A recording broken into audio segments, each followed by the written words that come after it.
Değerli katılımcılar, sevgili arkadaşlar, bizi tüm sosyal medya platformları üzerinden izleyen bilim dostu, bilgisever, güzel insanlar.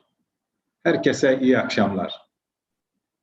TÜBİTAK Temel Bilimler Araştırma Enstitüsü, bilimin ufukları kapsamında sürdürdüğü araştırma ve eğitim faaliyetlerinin ayrılmaz bir parçası olarak uluslararası düzeyde ilham verici seminerler serisi düzenlemektedir.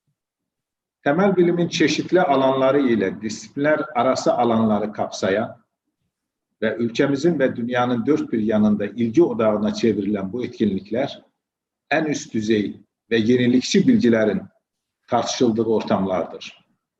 Bu etkinlikler aynı zamanda bilimde ilerlemenin klasik yolunu en iyi olanları dinlemek, onlardan öğrenmek, daha sonra kendi yolunda ilerlemek gayesini aydınlatmaktadır. Bu akşam yine bu düşüncelerle ve enstitümüzün kimya bilimleri seminer serisi kapsamında bir güzel bölüm daha gerçekleştirmek üzere bir araya gelmiş bulunmaktayız. Ben de her zaman olduğu gibi yine bu vesileyle hepinizi saygı ve sevgiyle selamlıyorum. Günümüzde temel bilimin en önemli başarılarından biri, İnsanoğlunun atomistik düzeni manipüle etme kabiliyetine kavuşmuş olmasıdır. Bu durumun bir sonucu olarak örneğin atomlar arası mesafelerin ve kafes geometrisinin sabit olduğu atomik ve moleküler kristalların aksine tasarımcı atomlardan oluşan nanocrystal diziler sürekli olarak ayarlanabilen özelliklere sahip nesnelerdir. Nanokristallar ve nanocrystal düzenekler istenen elektronik, optik, manyetik ve katalitik özelliklere sahip 2 ve 3 boyutlu malzemelerin tasarlanması için çok yönlü bir platform sunmaktadır. Bu durum endüstriyel ve teknolojik alanlarda yeni açılımlar yaratacak, yeni yarı iletken kuantum noktaların ve diğer yeni modüler malzemelerin geniş uygulamalarına yol açmaktadır.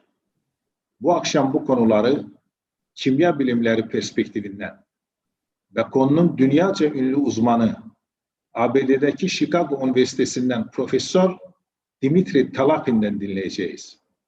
Son derece değerli bir bilim insanı olan Dmitri Talapin, malzeme tasarımına modüler bir yaklaşım konulu bir konuşma yapacaktır. Seminerimiz İngilizce olarak gerçekleştirilecektir. Dear participants, dear colleagues and friends, hello everyone and good evening. It is my pleasure to welcome all of you for this episode of the Chemical Sciences Seminar Series of TÜBİTAK Research Institute for Fundamental Sciences, with the participation of Professor Dmitri Talapin from the University of Chicago in the United States. Professor Dmitri Talapin is a distinguished scientist and world-class expert in the field. He is going to give a great talk entitled The Modular Approach to Materials Design. At the end of the talk, we will have Q&A session. Please ask questions by sending a message through the chat button of the Zoom platform or just by raising hand. Dmitri Talapin is the Ernest David Burton Distinguished Service Professor in the Department of Chemistry, the Pritzker School of Molecular Engineering at the University of Chicago. Dmitri Talapin's group has broad expertise in synthesis, self-assembly, surface chemistry, and device applications of inorganic nanomaterials. His research interests lie in the development of novel functional materials through the assembly of rationally designed nanoscale and molecular components. Dmitri was born in Soviet Union and grew up in Belarus, received a doctorate degree from the University of Hamburg, Germany in 2002, followed by postdoctoral work at the IBM Watson Research Center. From 2005 to 2007, He was a staff scientist at the Molecular Foundry at Lawrence Berkeley National Laboratory, and finally joined the faculty to the University of Chicago in 2007. Professor Dmitri Talapin has received a number of honors and awards, including IBM Invention Achievement Award, NSF Career Award, Material Research Society Outstanding Young Investigator Award, American Chemical Society Akron Award, Inorganic Nanoscience Award, and many others. He's a fellow of the Royal Society of Chemistry, fellow of the Institute of Molecular Engineering. With this, I want to invite Professor Dmitri Talapin to the stage to begin his talk. Dmitri, good morning. Good morning, good evening. Thank you for the opportunity to present our work, and let me share screen and tell you about the research that we've been doing recently, and the work that I will be talking about has been done mostly at the University of Chicago, which is a beautiful university, one of the world top research universities in physical sciences and many other aspects of human knowledge. And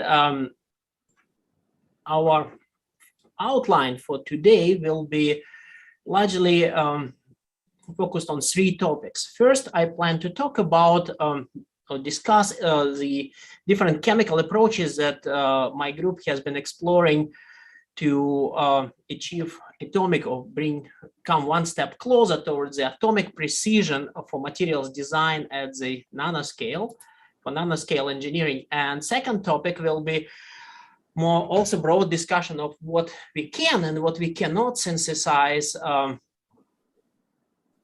in solution. And the third topic is, I will keep you puzzled for a moment. Now, let me, to set the stage for our discussion, let me talk about one, well, draw an analogy that I noticed some time ago and I found it very interesting and important,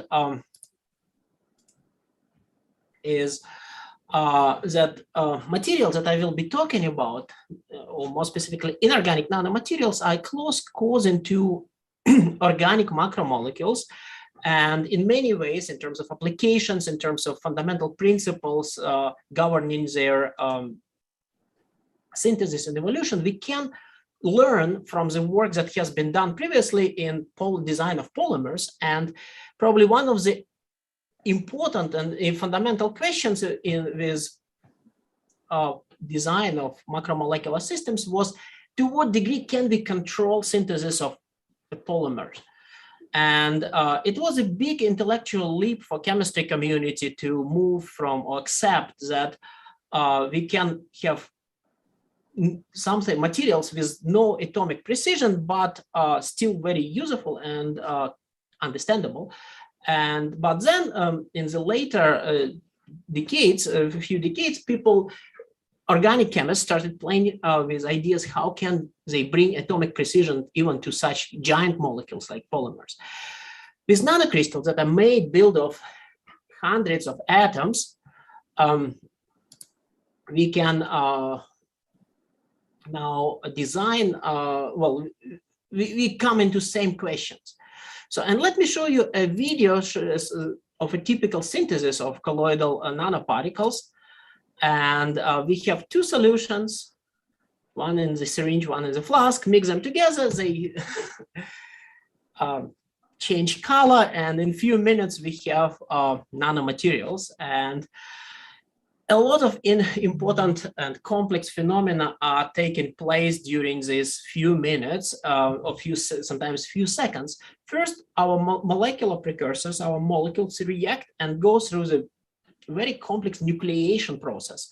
And then after we nucleate a new phase, and this new phase can be a metal, a semiconductor, a magnetic material, this phase evolves by growing into adding units, molecular units to the growing crystal, and just keep increasing in size. And at some point, when we have very small molecules, we can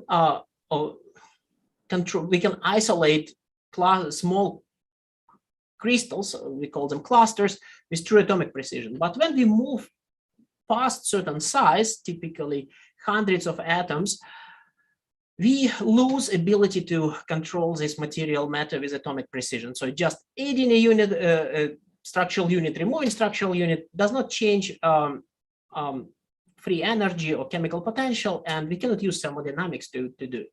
Pretty much same problem as with polymers. So we started thinking about how this approach can be dealt with, or if we can bring atomic precision to the synthesis of huge, like thousands, tens of thousands of atoms, materials, and nanomaterials. And first, we should look at the nucleation event. So nucleation is a very difficult and not fully understood process, but phenomenologically, it can be described quite well within the framework of classical nucleation theory, where if you have a homogeneous nucleation of a new phase, it's a competition of two energy scales. It's a competition of energy, surface energy that you need to pay to generate a new phase and separate it with surface from the rest of the system. But at the same time, your gain, energy gain, is that you generate a more thermodynamically stable phase. And this competition of surface scaling versus volume scaling give you a very characteristic effect of nucleation barrier and critical nucleus.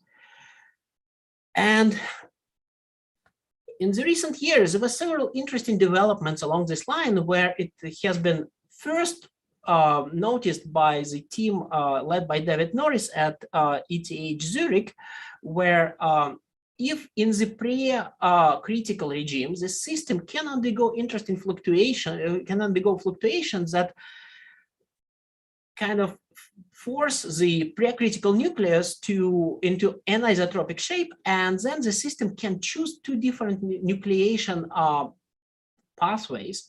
One is to grow more spherical crystal by growing like two-dimensional layers, one by one, or by growing like stripes, narrow stripes, which are more like a one-dimensional nucleation.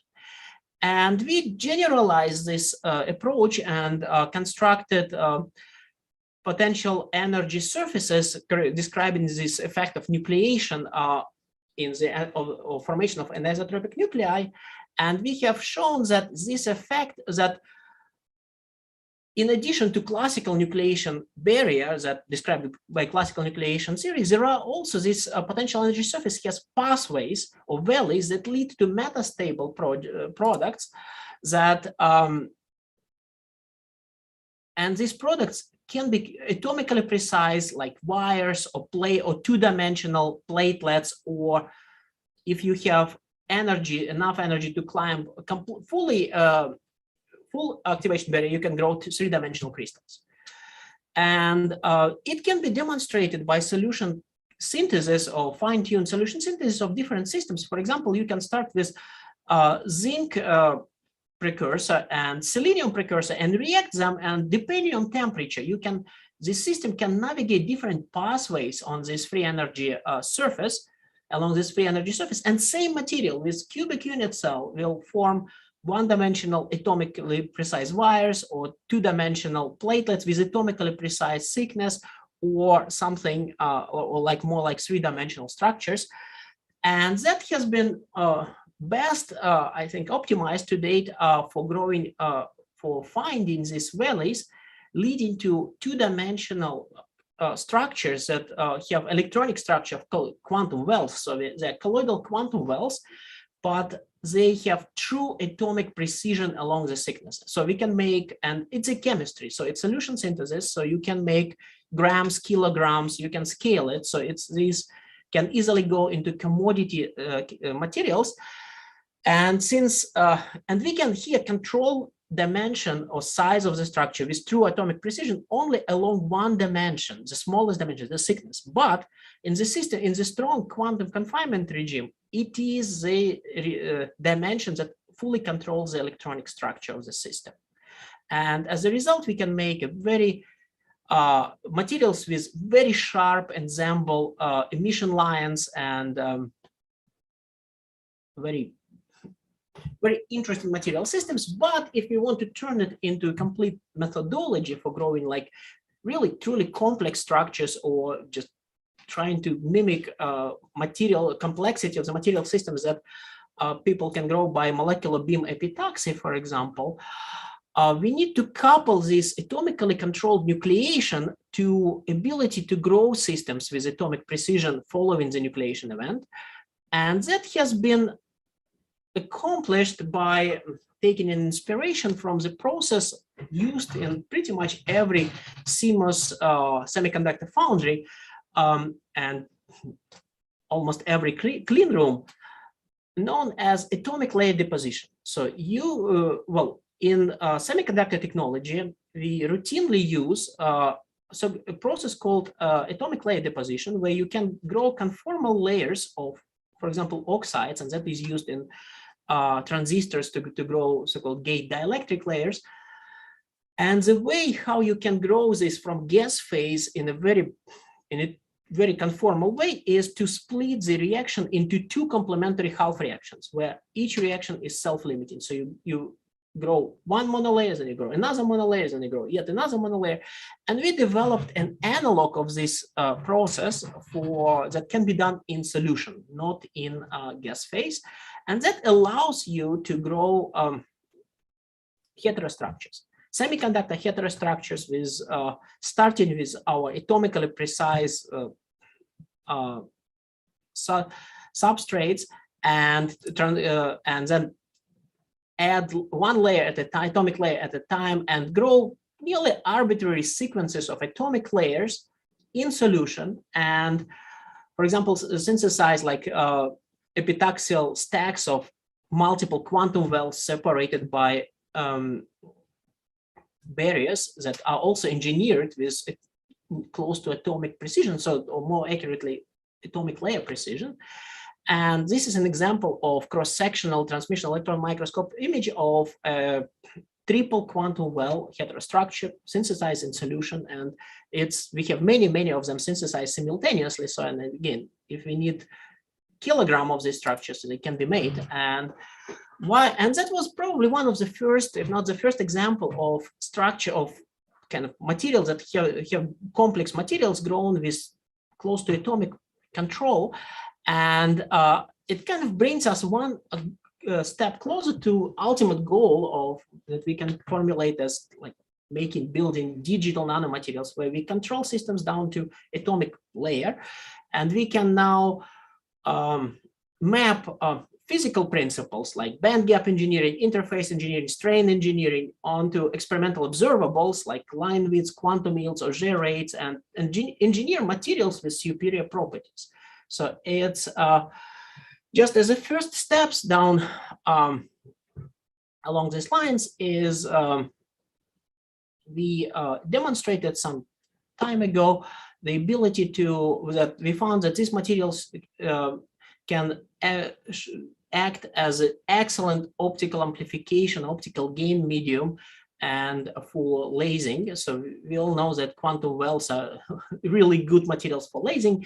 Now we can make them in solution, we can process them. And I want to emphasize the role in the development of this field accomplished by the group of Volkan Demir at Bilkent University. He is, in my opinion, undoubtedly a world leader in nonlinear optics and lasing using colloidal quantum wells, the structures that shown here. So we did some of the early work, and now his group is doing amazing research by transforming colloidal nanoplatelets or colloidal quantum wells into really lasers that can enter the commercial market.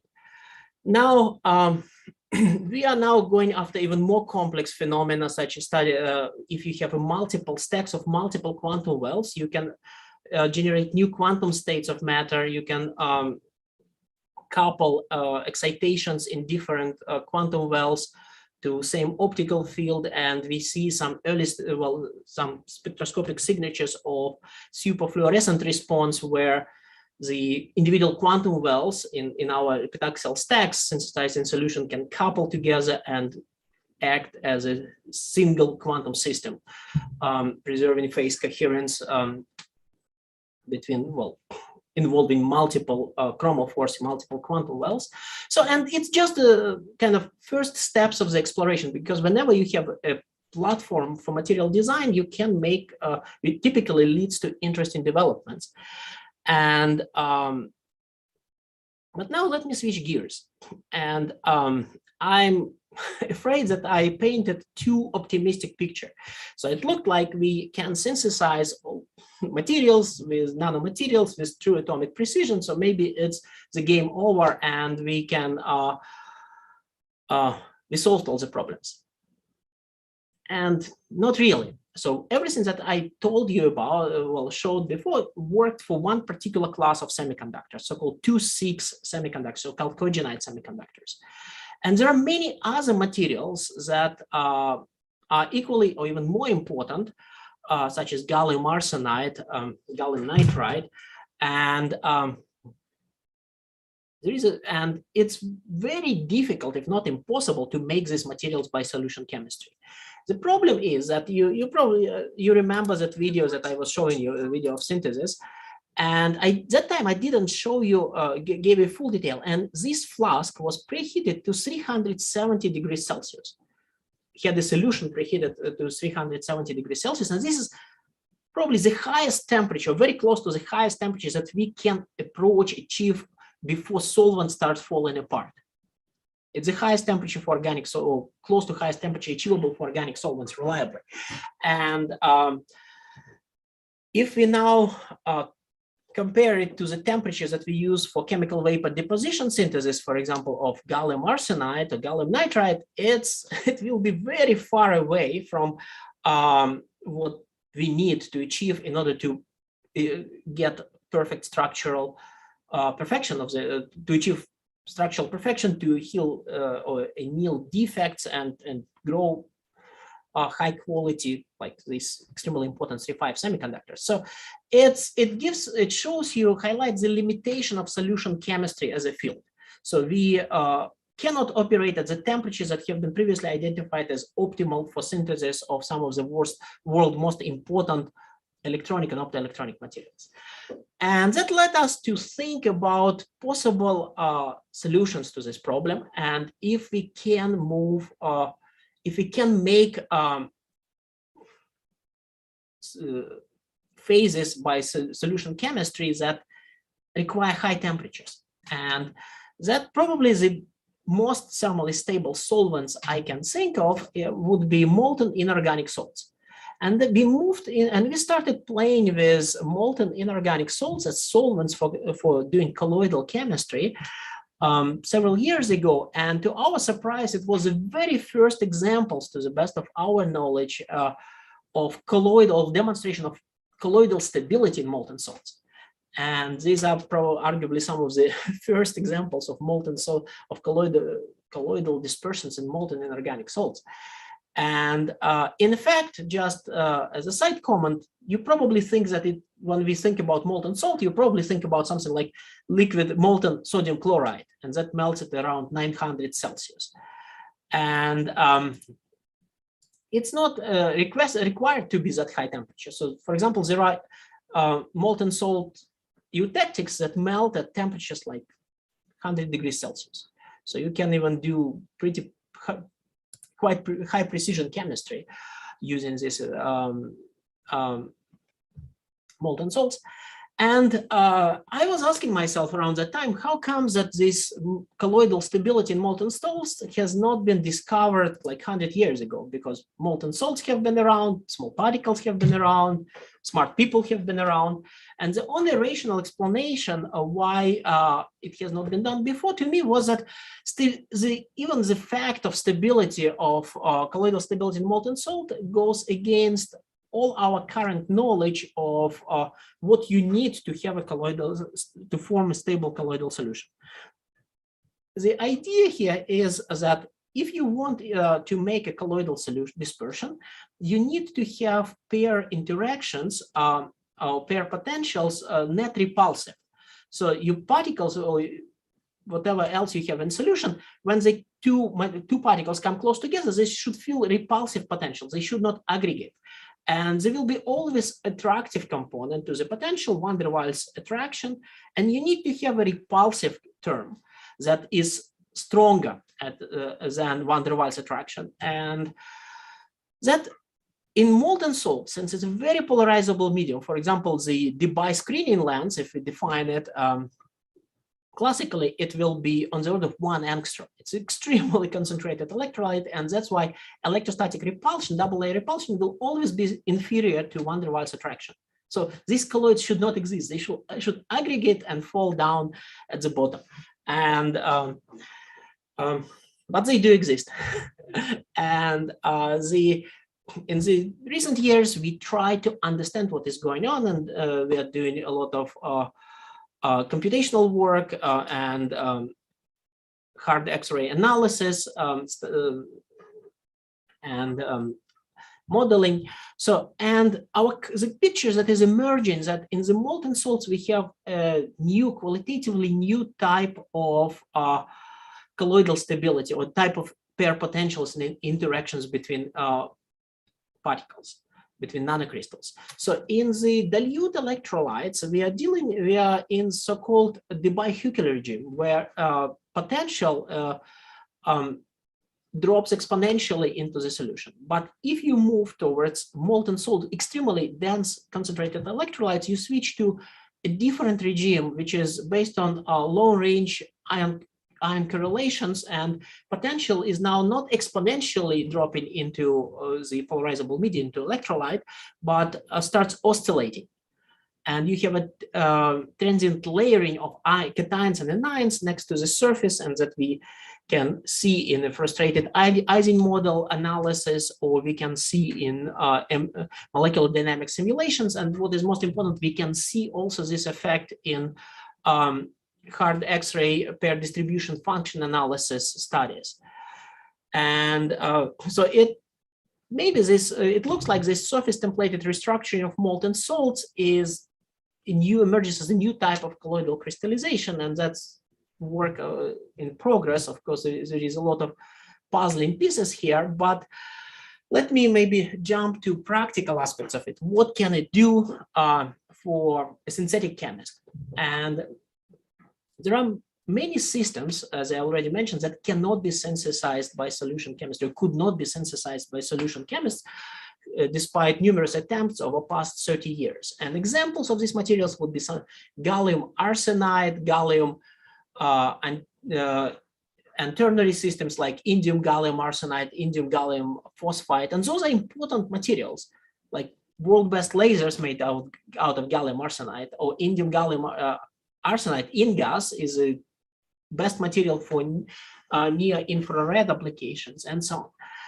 And in molten salts, in traditional solvents, this chemistry doesn't work. Temperature needs to be too high, also chemical compatibility issues. In molten salts, we can turn all these problems off and make first examples of materials, high quality materials with composition in indium gallium arsenide, indium gallium phosphide, and gallium arsenide compositions. And why we are excited about it? Because, for example, now quantum dots are materials, commercialized materials used in displays, like Samsung is selling a huge number of QLED TVs every year, and these materials are using indium phosphide quantum dots as color converters.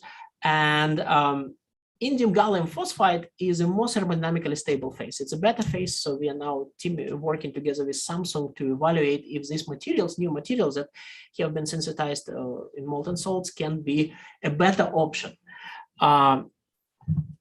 for TV market. And it's in general, I want to emphasize that 3-5 materials, in my opinion, of course, is a way to go, because these materials are well, superseded and all other semiconductors in every market, electronic and optoelectronic market, if we talk about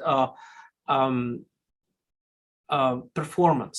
Like if we think about, this is a famous chart of records solar cell efficiency for different materials. And this is a semi-legitimate way to compare all kinds of semiconductors, like 2635 perovskites and unconventional organic semiconductors, because solar cell is a demanding device. It's a minority carrier device that requires a lot of, well, ultimately pushes semiconducting material to the limit in terms of its capabilities. And the upper half of this chart is exclusively the world of 3-5 semiconductors. And I'm very excited to see the first glimpse of success with using molten salt for synthesis of previously inaccessible 3-5 semiconductor, especially in form of quantum dots, because solution synthesis is very scalable and it can drive cost of these materials down, and eventually we may be able to engineer very complex and unusual material systems using solution chemistry. The other area where molten salt seems to made a big progress in recently was engineering of relatively young class of two-dimensional transition metal carbides and nitrides known as MXenes. And these are two-dimensional materials that can be made out of many different early transition metals, such as titanium, chromium, molybdenum, vanadium. And these materials are used in, already set a number of records for energy storage applications, such as supercapacitors, batteries, materials for electromagnetic shielding, and composites, catalysts. And what makes them special? I'm sure all of you are very aware about two-dimensional materials, the world of two-dimensional materials, a very hot topic. And when we think about these 2D materials, we typically imply graphene or molybdenum disulfide and other materials that do not have any any possibility for surface engineering.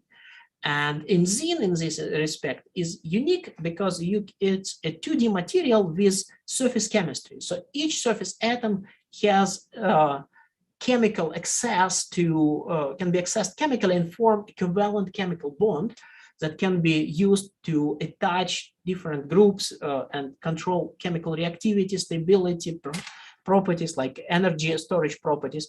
And for many years, it has been realized, it has been recognized that, yeah, it should be possible to engineer surfaces of MXenes, but the chemistries that we had in hand for these materials did not allow us to do it. So like typically the surfaces of MXenes have been a rather random mixture of hydroxy, oxo, and fluoro terminations that come out of like synthetic process. And more last year, we implemented the molten salt chemistry that again allowed us to do reaction in solution on one hand, but on the other hand, push it to the temperature domain where that you wouldn't be able to accomplish with traditional solvents. And now we can do surface engineering reactions, and we made about, in that paper we reported about 20 new MXene structures showing that these materials can be superconductors, we can control their mechanical properties, elastic properties, and so on. So it's again just another highlight showing that chemistry, solution chemistry in molten salts is an interesting avenue that may enable all kinds of new material systems and new applications.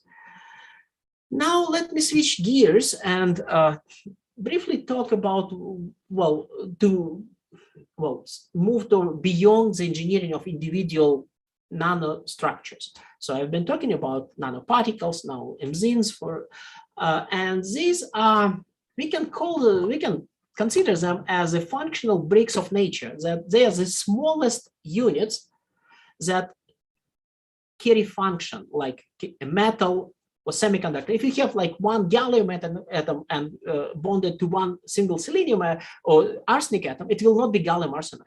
You need to have quantum mechanical coupling over about 100 atoms or so to develop like the key aspects of the band structure or electronic structure of a semiconductor, gallium arsenide, for example. Same applies to metal, same applies to magnets, same applies to other material systems. And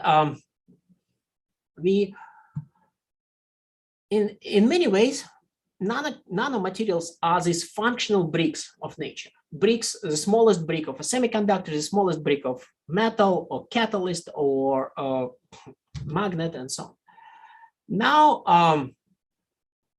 we can,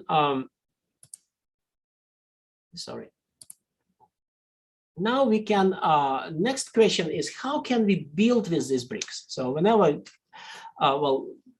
we think of building blocks, how can we use these materials as a building blocks to build something bigger or complex? And here we rely on, we can again draw this analogy of nanomaterials, nanocrystals as macromolecules. So if we have macromolecules and if we can disperse them in a solvent, for example, we can then crystallize out of the solvent macroscopic assemblies of these structures, and we can grow super lattices of individual nanoparticles, for example, nanocrystals. So we can first put atoms in form of like 100, maybe sometimes 1,000 atoms large bricks, and then we can put many of these bricks together, and we can grow crystals of nanocrystals, or we can combine 2 or 3 components, and they will grow even more complex structures. Something like, sometimes it can be truly amazing in terms of complexity, where we can pack different functional building blocks into structures, extremely complex structures. And it's these units, this packing of nanoparticles formed spontaneously is isostructural with intermetallic compounds. It's a type of the unit, so like sodium chloride type structure, for example. So it's like calcium copper 5, but instead of calcium, we have a 10,000 atom unit of a semiconductor, and instead of copper, we have like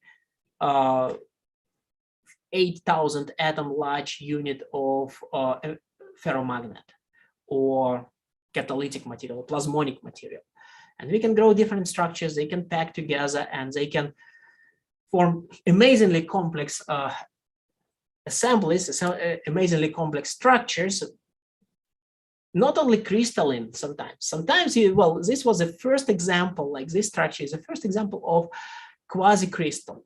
So this is quasi-crystals are the material, the structures that have long range order, but they don't have translational symmetry. And in this case, you can have, for example, symmetry forbidden elements, like, for example, rotational symmetry axis of order of 5, 10, 8. This structure has a rotational order of 12th order, it's C12. And it's one of the most amazing structures, and it can be mapped onto square triangular tiling, and it's material that doesn't have periodicity, but if you take a X-ray diffraction of it, it acts like a perfect crystal with symmetry elements that crystal cannot have. Well, anyway, it's a very interesting story on its own, but I want to now move towards some more practical comments and ideas. So again, I showed you a very optimistic picture. We can make different, very complex building blocks. We can pack these building blocks into amazingly complex structures. And how can we turn them into functional materials? And here there is yet another caveat. And I want to emphasize, like when we start making this, building these structures for the first time, we hoped that within a couple of years we will be able to largely like rewrite solid state physics textbooks by building materials like from building blocks, coupling, developing new band diagrams and so on. And well, we used like an inspiration, this idea that if you have like sodium and chlorine and put them together, you form sodium chloride that looks very different from sodium and chlorine. And you develop a whole new electronic states. And it's not happening here in this type of structures. And the reason is because in addition to making amazing building blocks and packing them into very interesting and complex structures, you need one more component, which is connection of coupling, electronic coupling between the components. So the wave functions in individual structural units should talk to each other and form a very strong exchange coupling. And you can describe it within different theoretical frameworks. For example, you can use tight binding model and look at the magnitude of the resonance integrals beta. And the problem now, it's not about particles, it's not about their packing, it's all about what is at their surfaces. Because if you have at the surface a layer of electrically insulating ligands, they will form a bilayer that will introduce insulating barriers between individual particles. And electronic states will not be able to delocalize. So they will be strongly localized on individual building blocks, and our imaginary sodium chloride will be a linear combination of sodium and chlorine. So just there will be no new states developing. And that's a big challenge, and we spent about 10 years working along these lines to solve it.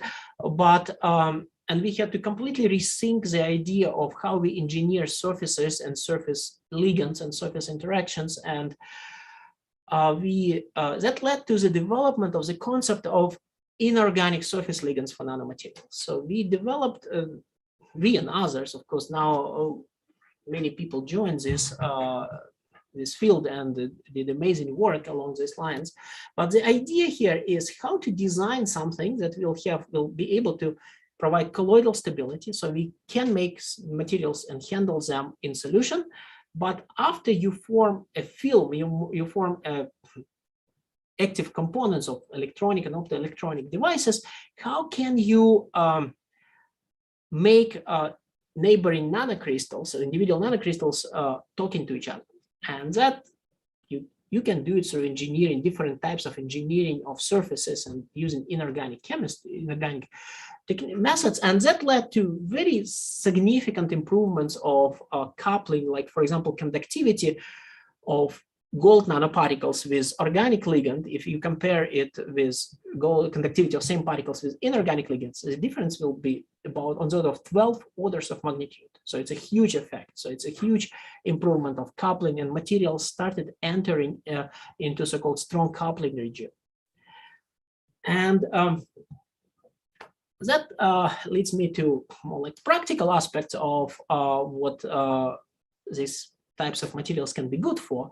And there is a big excitement and interest to turn these materials into a universal class of optoelectronic materials for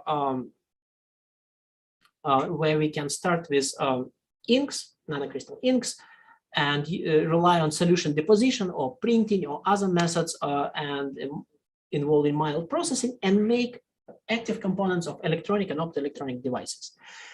It's important to be realistic here. So I don't want to make any misleading claims that such materials can outperform silicon, where silicon is at its best. Probably not. But we can do things that silicon cannot do. And we can do it in a way that will complement the weaknesses of, or address the weaknesses of existing materials platforms. Like, for example, if we want to couple these materials with flexible substrates, if we want to couple them to optoelectronic readout circuit, for example, silicon will never be used as a material for infrared applications, because it's just transparent in the infrared. But we can use CMOS circuitry to build readout circuit and cover it with a layer of quantum dots that are specially designed to interact with infrared light, generate electron-hole pairs, and turn silicon into infrared detector, for example.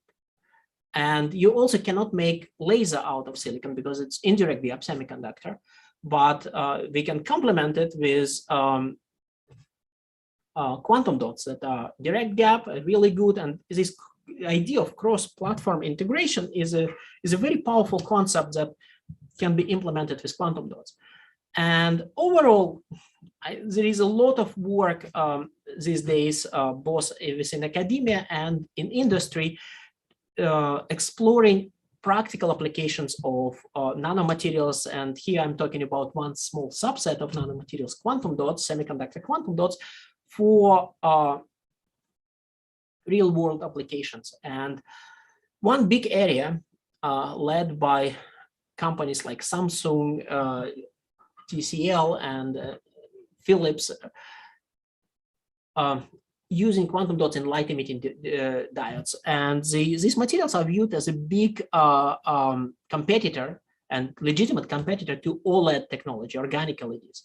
And if you look a little deeper, it's actually OLEDs and QLEDs are not different technologies. They use same device stack, and it's just different chromophores. So eventually, within industrial communities, there is a belief that eventually these two fields can merge, and we may use quantum dots for one type of pixels, organic chromophores for the other types of pixels.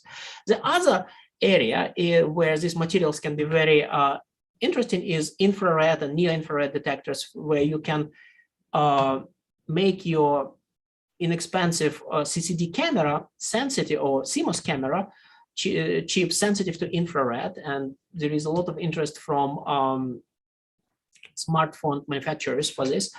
There is a lot of interest within energy technology domain, solar concentrators, solar cells, and even agriculture. It turned out that these materials are very potentially interesting for agricultural applications. And the idea is the following. So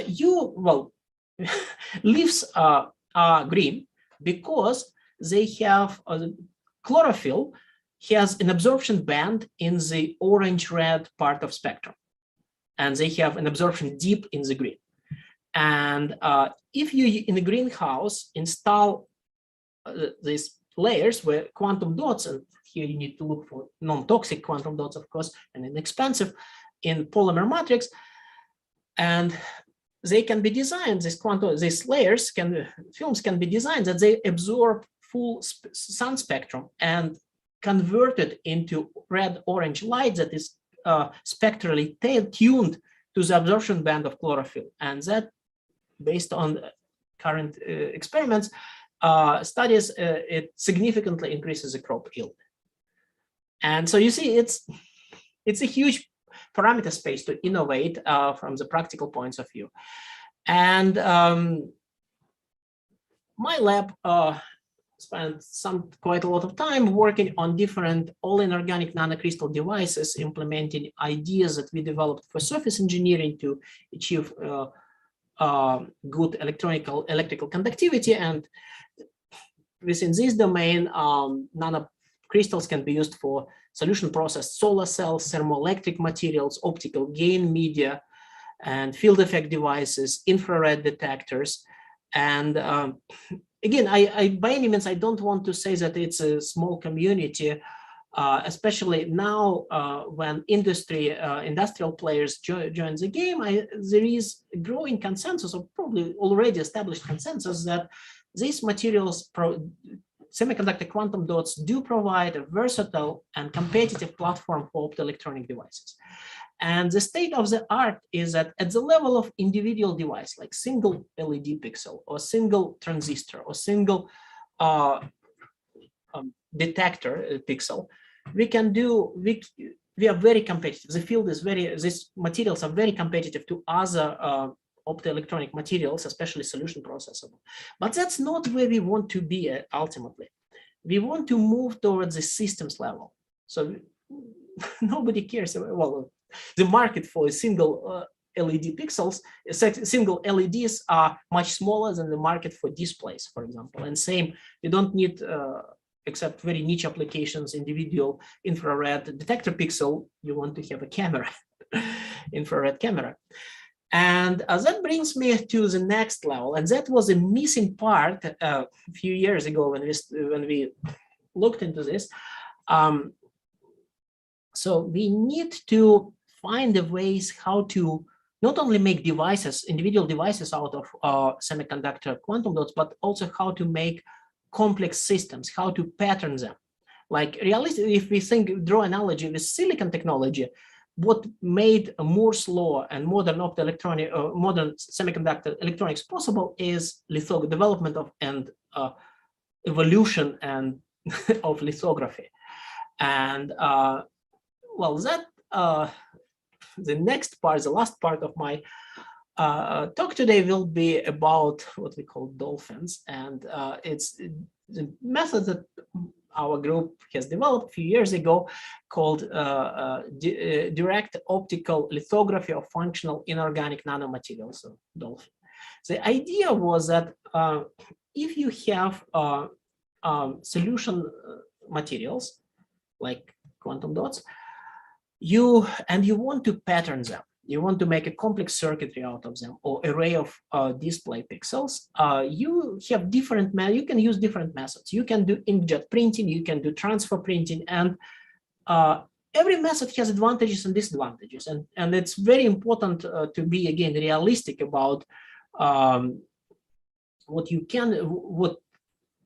one technique can do and what other technique can do. And in many ways, there are many great things about, for example, inkjet printing, but resolution-wise, it's very difficult and probably, well, based on current understanding of industry, maybe nearly impossible to scale below the resolution on the order of 10 microns or so. And speed, it's a sequential, so you print like element by element. And if you need, let's say, a display to print a display which has about 100 million subpixels, it sounds like a challenge.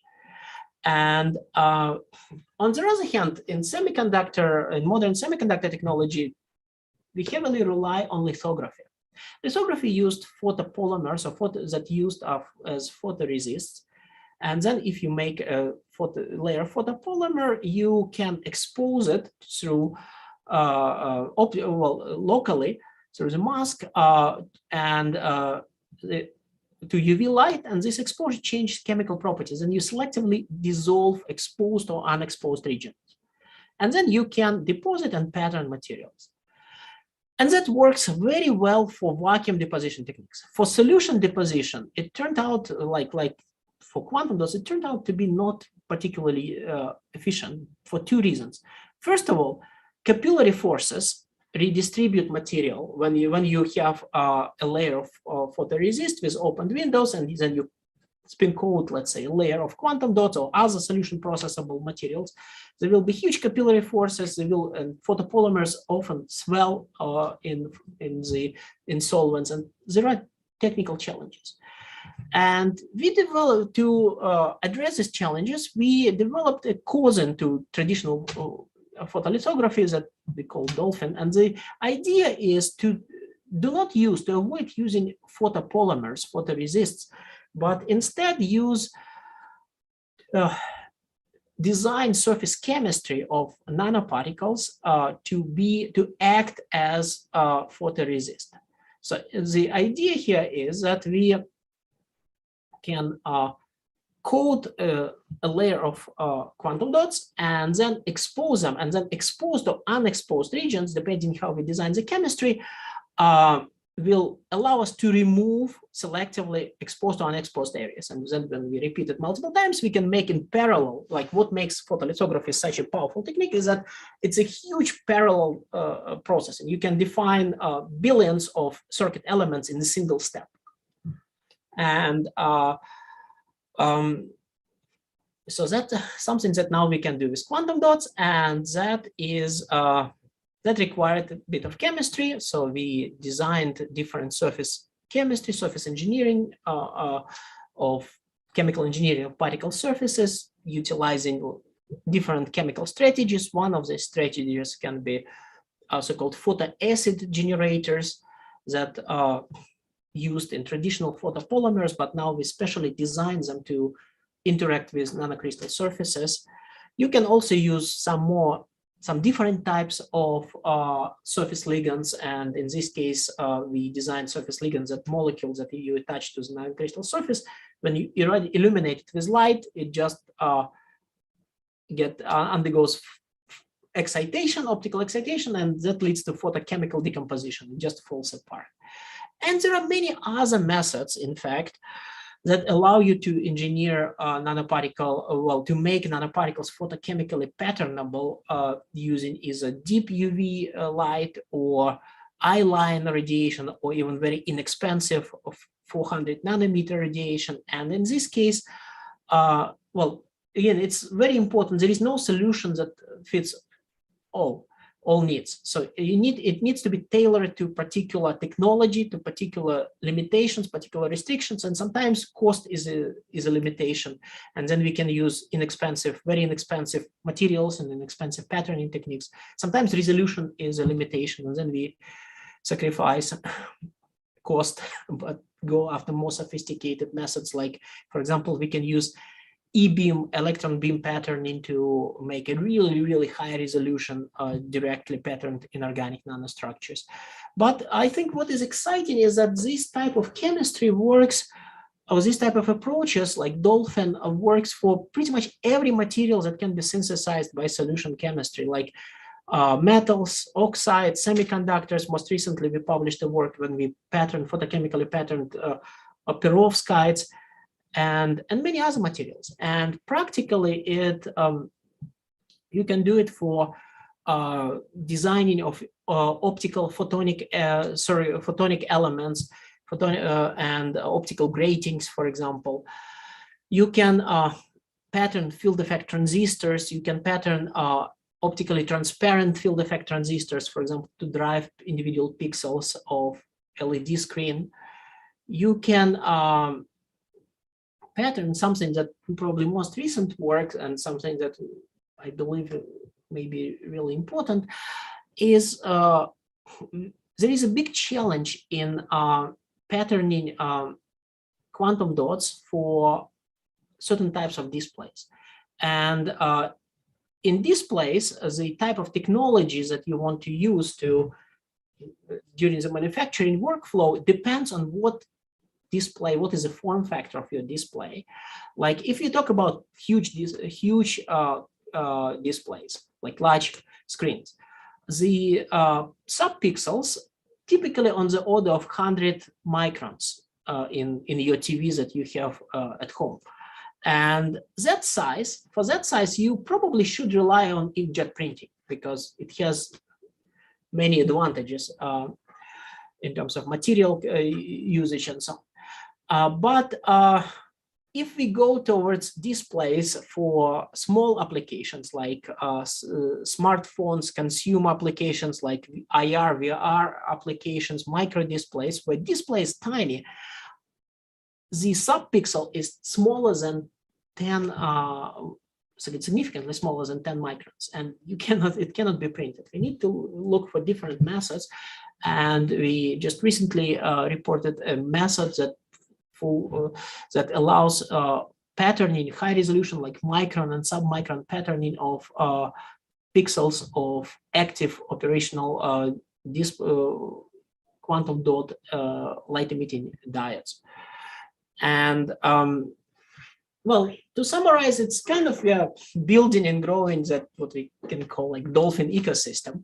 So we develop different chemistries, apply them to different materials. We can push resolution. We are now moving into 3-dimensional, 3D patterning. We are patterning active devices. And again, now, well, when we started working in this field around 2016, there was pretty much no work done. It was not recognized as an important technological challenge. But now there is a lot of work, a lot of competition, a lot of active development, and very clever ideas coming from community, both in academia and in industry. And now let me wrap up my presentation and just move to the summary to remind you what I've been talking about. And we talked a little bit about chemistry, how to synthesize, how to do very high precision synthesis of different nanostructures, how to pack them in super lattices, how to engineer their surfaces using inorganic ligands for nanoparticles, for MXenes, and then we talked a little bit about photolithography, but or direct optical lithography of nanomaterials and of dolphin. And it's now let me move to the most important slide of this presentation. I want to emphasize that the work that I've been talking about has been done by a great team of students and postdocs working at the University of Chicago. And I want to acknowledge the role of multiple collaborators we had privilege to work with over the years, and thank the funding agencies that kept us afloat for all these years. And thank you for your kind attention. Thank you, Dmitri. Thank you very much for this very deep, comprehensive, and inspiring talk in the spirit of our seminars. That was a great pleasure to listen to it. So can we now pass to Q&A session, taking some questions? Absolutely. Do you want me to stop sharing screen, or should I keep it? Yeah, maybe, as you like. Okay. So please ask questions. Send in a message through chat button or just by raising hand.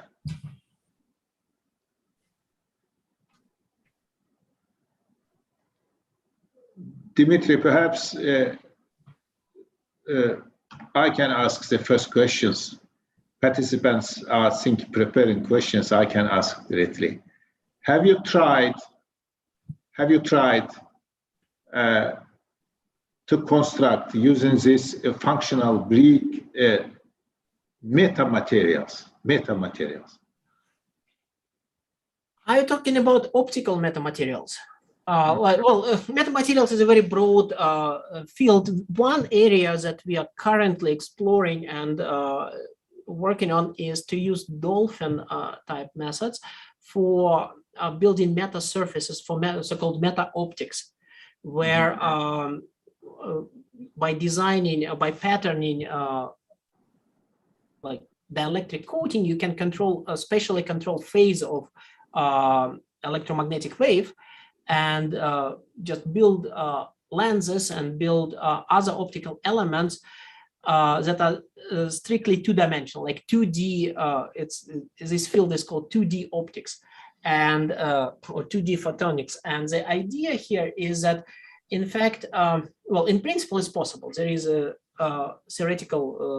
legitimate theoretical foundation showing that you can engineer such materials. Like you can make a lens that are strictly two-dimensional. And the reason why it's very important, because actually, if we talk about cell phones or other consumer products, some of the most expensive part of the stages of technological workflow, manufacturing workflow, is to implement, well, you can do amazingly complex chips, like electronic silicon chips. But if you want, but then you need to combine them with lenses, for example, for CCD cameras, for cameras that you use on cell phones. And that's extremely expensive. So if you can make lens building, if you can build lens as a part of the chip manufacturing, like you make a readout circuitry, you put on top material systems, well, layers that act as lenses or other photonic elements. It's a huge challenge and huge opportunity for optoelectronics. So that we are working on. You need to be able to pattern materials with very high resolution, down to about 200 nanometers, and it is pushing the limit of dolphin. So we are learning how to do it, and it's it's a work in progress. I see. Thank you. Thank you. Well, can you comment? I received a question. Can you comment on the stability of these systems? Well, it's a very broad question, and again, depending on what materials you're talking about, it's well, if you talk about quantum dots, they depend what you comparing them to.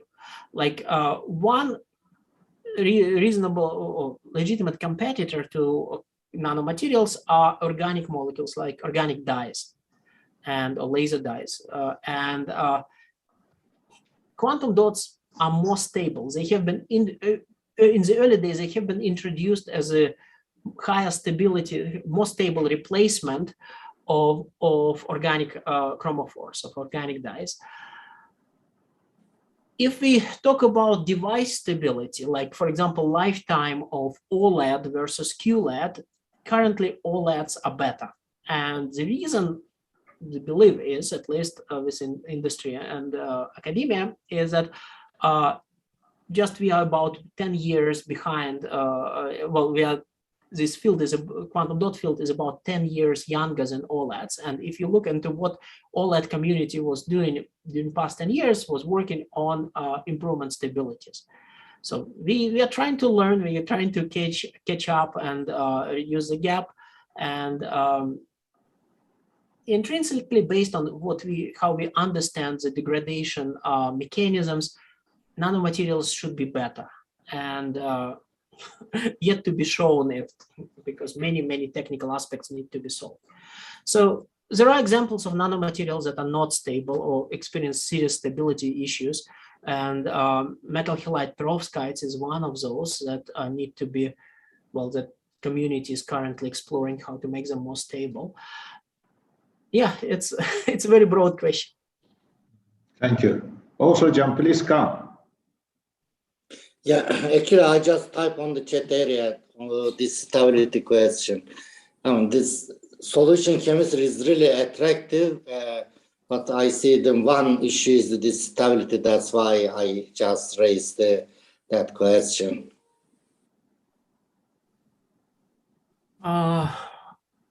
Okay. The next question. Please go ahead. Thank you for the answer. Yes. Now, there is a question, is classical thermodynamics sufficient to describe the dynamics of quantum transport in such nanomaterials, or generalized thermodynamics, non-Boltzmann statistics are needed? Well, transport in nanomaterials is, if you're talking about electron transport, has been analyzed and studied using different frameworks, theoretical frameworks. And well, in the past, when we had materials with low electron mobilities, they could be very accurately and impressively well analyzed and modeled by Hopin transport, or more specifically, Shklovsky variable range Hopin transport. And now we are entering with improved materials. We have mobilities that cannot be described by Hopin regime, or at least we cannot. And then we are entering into rather complicated and heavily debated area of how to think about transport and at the cross over from localized transport to delocalized transport. There are multiple theories, transient localization theories. There are theories based on polaron, like a small polaron, medium polaron, large polaron picture. And it's a very interesting and, again, challenging frontier in physics, in the physics of granular electronic systems. And they invoke a lot of physics, like modern physics, that people received Nobel Prizes for, like Mott metal insulated transition, Anderson localization. All this is at play there, and we can even engineer systems to move them from one regime into the other. it's an extremely interesting field, and a lot of very interesting science is done these days. And well, another question is fractal structures in nanomaterials, if there are any, such as self-similar structures, play important role in the dynamics? I don't, well, definitely fractal dimensionality is a very common effect to see in nanomaterials, and especially nanomaterial aggregates. And it's like the first example that comes to my mind is a very interesting work on aerogel and nanoparticle aerogels, and where this fractal dimensionality was utilized to make materials kind of open, very low density, and for interesting catalytic properties. And some of the best work, to my knowledge, was done by Professor Alex Eichmüller at Technical University Dresden.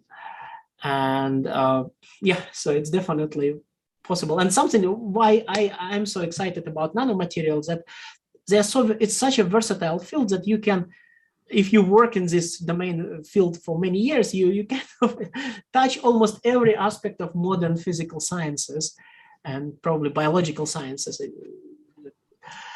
And okay, let's see, like another question, would it be possible to extend dolphin to 3D patterning techniques? I think yes, especially using two-photon lithography, yes, it should be possible. We didn't do this, but we thought about it for a number of years, and I think it's a great opportunity. If you are interested, please step by and do it. And another, I'm wonderful if there is the highest temperature that can be reached within molten salts. And is there any semiconductors that you want to synthesize below this temperature limit?